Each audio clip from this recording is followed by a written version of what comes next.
Should you spar in your self-defense training, self-protection training? Understand first thing, sparring with boxing gloves has nothing to do with real violence, zero. But should you spar? Yes, of course you should spar, but not to simulate the real event, fighting 2 against 1, weapons are involved, with aggression from the street. But you want to spar to understand range, get conditioning, but most of all, get used to getting hit on the fucking head. It's impact inoculation, yes? Because if you look at a combat athlete, MMA fighter, or a kickboxer, Thai boxer, or a boxer, they have a benefit. They don't care about getting hit on the head. So yes, you want to use this sport context to at least get used to getting hit to the head. Then I have some haters on the internet that said he is never sparring. Man, I sparred so many times in my life, it's almost incredible. But I don't put it out there because there's nothing to do with violence. And hopefully during this training you will see the difference, yes? But it's still great. So now, for example, we're going to use some sparring with boxing, yes? Absolutely beautiful. But understand what it is. Tool development. On the street, if you fight against an individual, and first of all, let's say this is real fist, and I'm standing like this with boxing gloves. Not very realistic, because if his fist hitting my fist, I will fucking hurt myself. So what you see when you have to go to bare knuckle, then this becomes that. Because now it's more forgiven and you still prevent yourself from getting knocked out. So I want you to simulate, if you spar, then don't do this with the boxing glove that's very big and convenient, and then make it big. Yes, what you want to protect is the vital L, the sides of the neck, side of the jawline, and this side. So you want to tuck in the chin and this. But understand that if I have this dynamic, it's going to be his turn, my turn. So he gives me a shot, boom, now it's maybe my shot. That's not asymmetric like violence is. Violence should be me, me, more, me, finished. This is a match fight on the street. Can still happen, but then you fight for ego, yes? I'm not teaching you this. But you want to still use boxing to get used to some impact. Because if you are like this and afraid for getting hit, how the fuck can you be predatory in your brain? Make sense? That sparring is a good thing. But you're not simulating real violence. Because real violence, you need to prepare it for multiple subjects and a weapon. How is this simulating with big boxing gloves?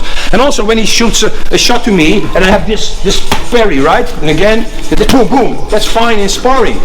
But in real life, I don't know if he comes with a jab, I don't know if he comes with a hook, or an uppercut, or whatever. Plus the fact, now we use the boxing, but in real life, I can just find him, knee him in the dick. Makes sense? A totally different dynamic. Try to understand what this is. A drill to get used to impact, a drill to understand range, a drill to get...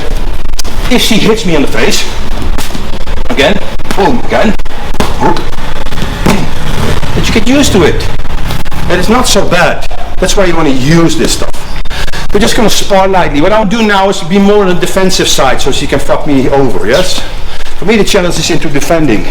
But in real life, I don't want to defend, I want to attack first and keep on attacking. Let's understand what this is.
Yes?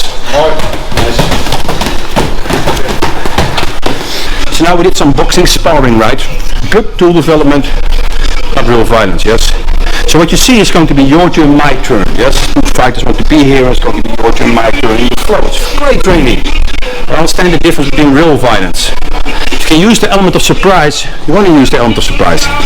Now the element of surprise is not present when we just chose to fight. We're going to just do some sparring. Yes? See it comes out. You see the difference in mentality.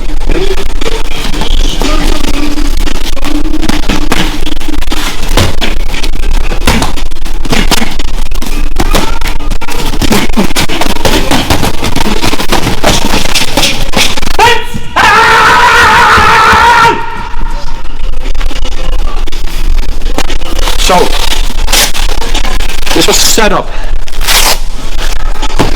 Only told him, protect your fucking head.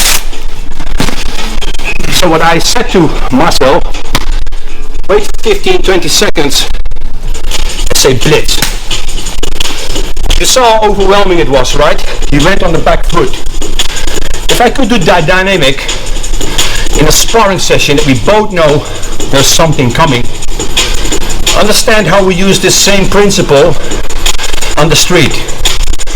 Somebody deems stronger than me because he is with multiple subjects, or maybe he is stronger, maybe he has a weapon. I play victim, and out of nothing, from victim I go to that. Doesn't matter how I do it. I can hit, grab, hit, hit, hit. I can do this.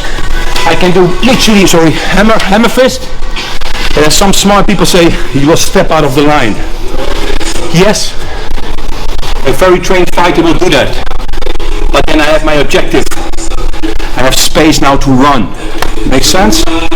So if the blitzkrieg or blitz tactic works in a sparring dynamic that we both know something is coming, you think it will work. If there's deception, you play victim, and all of a sudden this guy sees you as victim, you blitz through him like your predator. Yes or no?